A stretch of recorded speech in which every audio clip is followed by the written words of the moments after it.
What's going on, y'all? Welcome back to Harry the Horse Barbecue, and today we are making the BBQ Crown. That's right, we're gonna take the best components of a smoky pork butt, some amazing smoky tender brisket burnt ends, and a St. Louis rack of spare ribs, and we're gonna assemble those three barbecue classics into one showstopper of a barbecue centerpiece. Want something new for your backyard barbecue? The horses got your back. Let's get it. Harry the Horse Barbecue. Now, what in the heck is a barbecue crown? No, it is not something you're gonna put on your head. No, it is not an award for the best backyard barbecue YouTuber. It is an idea that kind of came to me randomly one day, and I thought, well, if I take a rack of spare ribs, fix them together to make a circle, fill that with some pulled pork, decorate it with some brisket burnt end jewels, and you've got a pretty cool looking centerpiece for your next backyard barbecue. Now, you might have guests who are all about the brisket. You might have guests that love a simple Texas pulled pork, and you might have some guests who are some rib connoisseurs. Yes, you could smoke these up individually like I'm gonna do here today, but why not make a pretty cool barbecue masterpiece in the process? So in order to make this barbecue crown, we gotta go shopping for a pork butt and a brisket point. Let's go. Brisket. Ooh. And butt. Now, I've had this pork butt sitting in my freezer for quite some time, and I wanted to put it to good use. And it's hard to find brisket points around these parts, so I picked this one up from my guys over at Marbled Meat Shop. Now, these two classic barbecue cuts are gonna take a while to cook, so we'll start these off today. So enough horsing around, let's get this brisket and butt out of the pack.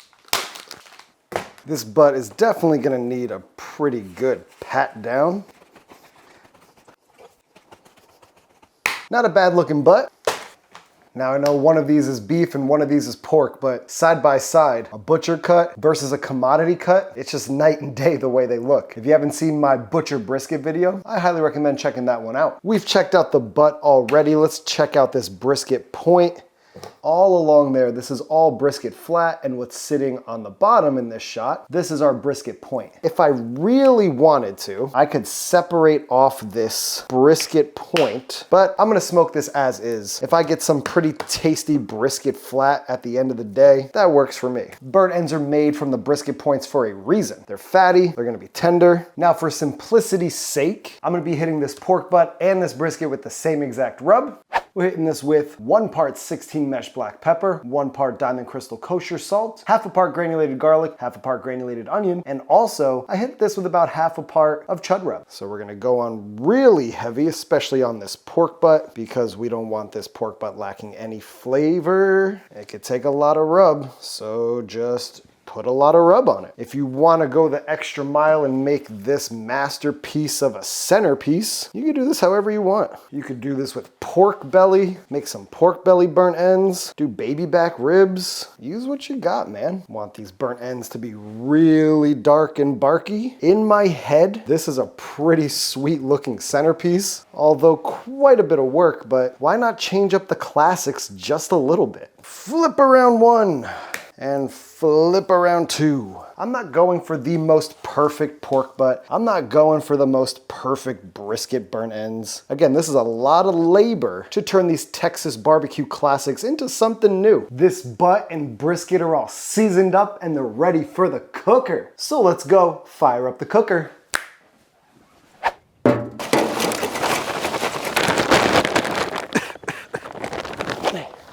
The last bit of snake nest.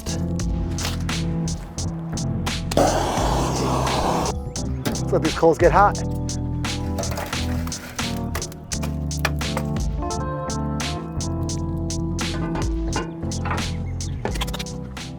Okay, all right, y'all, the cooker is getting up to about 200 degrees or so. We're gonna continue to climb these temps up to about 250, and that's where we're gonna start this pork butt and this brisket off for the first few hours. So enough horsing around, let's go grab that butt and brisket and get it on. I actually need to lift the door first. Up and under, okie doke.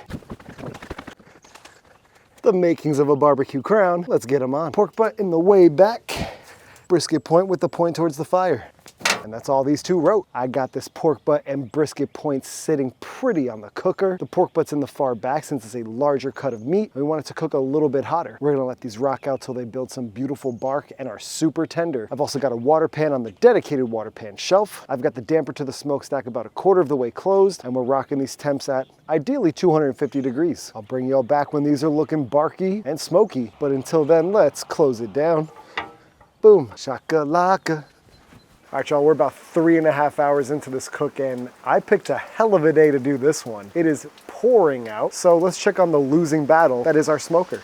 There she is, miserable, steaming, not getting up to temperature. It is just not fun cooking in the rain. I'd get closer, but it's really rainy out there. So at this rate, y'all, I'm just running out to throw some logs onto the fire to maintain as close to 250 as I possibly can. And then I'm running back inside, hanging out on the porch, drinking a couple blues. That's all I can do. I'll check back in with y'all when it's not pouring outside.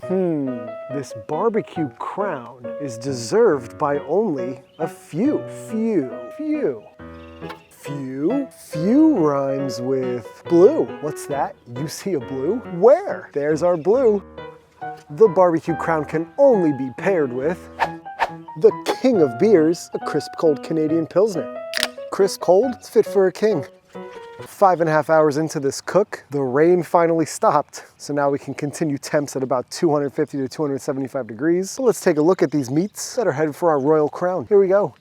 All right, we got a pretty standard looking pork butt, and our brisket is looking a little weird, but it's only getting cubed up into burnt ends. Fat on this brisket, still very rubbery. Again, here's our point, and our flat is down here. Maybe we'll save the flat for a little snack afterwards. And our pork butt, ooh, that fat is starting to crisp up a little bit. Good smoke penetration on this. Look how red it is on the outside. I'm liking what I'm seeing despite the troubles we've gone through. Let's hit this butt and brisket with some apple cider vinegar.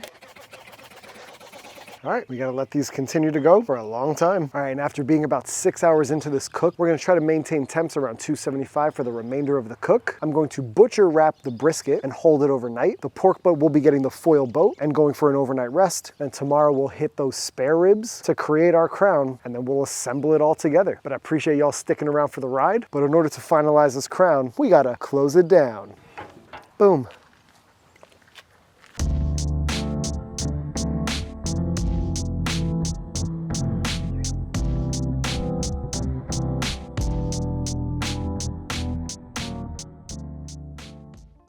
Now in order to finish off this BBQ Crown, we gotta cook off some spare ribs. Let's go get them. Spare ribs. I picked these spare ribs up at my local grocery store. All we gotta do is get them out of the pack and turn them into St. Louis cut. All right, we're gonna give these a pretty classic trim. I'm gonna take off these last two bones on this end and square it up on this end where it's a bit mangled. Take off this skirt. Okay, now we're gonna turn this into a St. Louis rack by kind of just zipping off the rib tips. So once we season this up, we're essentially gonna smoke this off just like this. All right, we're gonna hit this rack of St. Louis spares with this homemade rub. SPG with How to Barbecue Right's The Barbecue Rub. I added some of The Barbecue Rub so we can get some nice red color for that presentation. But just your classic 2 parts pepper, 1 part salt, half a part of granulated garlic, and a half a part of The Barbecue Rub. Give them a flip around.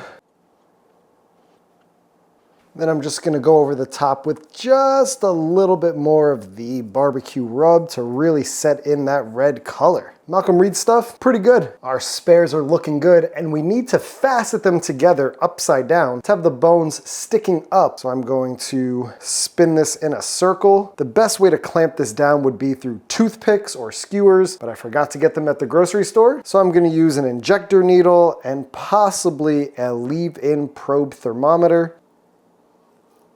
All right, our ribs are formed into our crown shape. Let's go get this rack onto the cooker. All right, and on we go with our crown. And I will check on this periodically to make sure it's still standing. And once it starts to cook, it should hold its shape pretty well. But we're gonna let these ribs rock out for the next couple of hours, rocking these at about 250 degrees. We'll check back in once they're looking good. Close it down.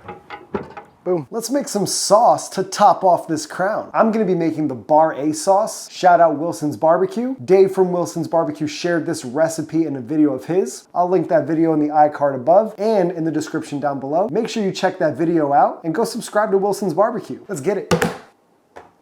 First, some ketchup, some yellow mustard, some honey, apple cider vinegar going in, some water, brown sugar, some Worcestershire sauce, black pepper, granulated garlic, some granulated onion, paprika, red chili flakes, some kosher salt, and a little bit of cumin. Oh man. All right, a little bit of a mess, but this sauce is super delicious, tangy, a little sweet from that honey. That black pepper comes through, a little spice on the back end. Man, shout out BAR-A-BBQ and shout out Wilson's BBQ for sharing this recipe. As for the rest of this sauce, let's cover our burnt ends with it. This brisket point has been resting in the oven for a good 15 hours or so, but let's turn it into some burnt ends. Nice wiggle to this. I'm gonna lob off this end and I'm essentially treat this whole thing as burnt ends.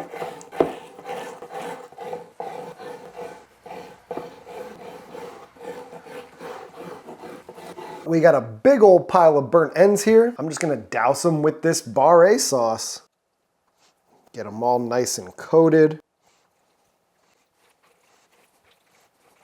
These burnt ends are covered in our sauce. They're going into an aluminum pan and into the smoker for about 30 minutes to an hour. All right, y'all, we're about 3 hours into this rib cook and the brisket burnt ends are back on the cooker. Let's take you in for a quick little update before we assemble this crown.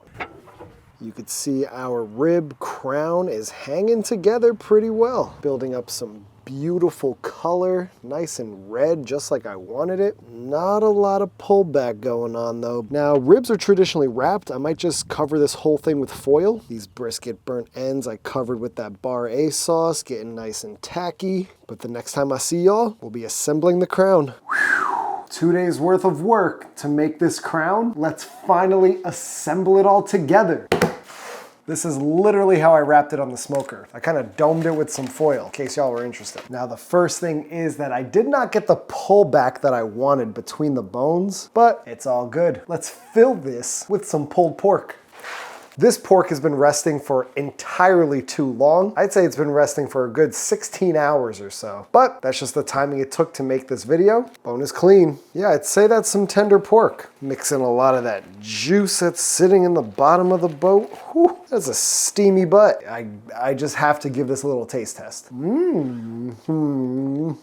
That is just some classic pulled pork. Oh, crown down. Now we're going to fill that cavity with some pulled pork. Oh man, filled to the brim. Let's top it off with our burnt end jewels. And if these aren't the most succulent pieces of brisket you've ever had, I don't know what to tell you. These are literally the crown jewels of barbecue. Now, just when you think it couldn't get any crazier, we're gonna hit this with our Wilson's BBQ BAR-A sauce. Oh my goodness. Yep, we want it dripping all over. Oh yeah. All right, this barbecue crown is just begging for me to dive into it. All in all, not too bad for what I had in my head. I do wish the pullback on the bones for the ribs really stood out. Grab one of these burnt end nugs off the top. This burnt end is saucy, burnt, fatty. It just literally melts. Oh man, where was this one hiding that whole time? Look how squishy, so saucy. I just have to, I have to. These burnt ends are not horsing around. Gotta go down with a little more sauce for that pork, pinch of that, and people can just start diving into this. We already knew that pork was banging, so simple. But so good. Man, the ideas here could be endless. You could do something like this and fill the inside with birria. You could put like dips inside, and people can scoop out the dip. I should keep making these little barbecue crown spin-off recipes. Then you can just come in and practice your rib cutting. Nice smoke ring on that rib. A little thin, but see how we did. Oh yeah. It's so fun to cook these barbecue classics in a different way. Man, nothing wrong with that rib. I haven't had ribs in a minute. I mean, coming clean off the bone, and everything's a little bit different. Really fatty brisket. You got some lean and some fatty pork in here. That sauce brings some dimension. You could do this with a rack of lamb or a pork loin roast. Could you do this with a rib roast? I think you might be able to. Let me know in the comments below what other versions of this I should be making. This barbecue crown is so good, I just can't stop. Hello? That just gave me an idea. Take a rib, a little sauce, a little PP. You could top this with a burnt end. Serve this to your guests. They may never leave. The things we do for YouTube. Hold your horses. No wonder the king of Q deserves this crown. Every piece is cooked perfectly. Yo, this dish is crazy and it's not horsing around. Just makes me want to go, ooh-wee. Kobe, you can just pick at this all day long. Keep that bottle of sauce nearby. Ooh. Honestly, I think this is really fun and a unique take on the 3 most classic barbecue items. I'm definitely making this for my next backyard barbecue. That's for sure. I need to go nap like a king after eating this feast, so I'm gonna go dream of some royal lyrics. Whoa, I'm feeling like a king that should be wearing a crown in this dream. Cool. Yeah, this is how we get down with a barbecue crown. Rendered all that fat down, taste it and you won't frown. Yeah, I'm making these sounds so you know I don't horse around. Now how they do in Texas, but you know this is a different town. Go and take your spare ribs, make them nice and round. Fill it with some pulled pork, grab a big old mound. Top it with some burnt ends, yeah, they're nice and brown. Sub to the channel, yeah, go and hit that button now.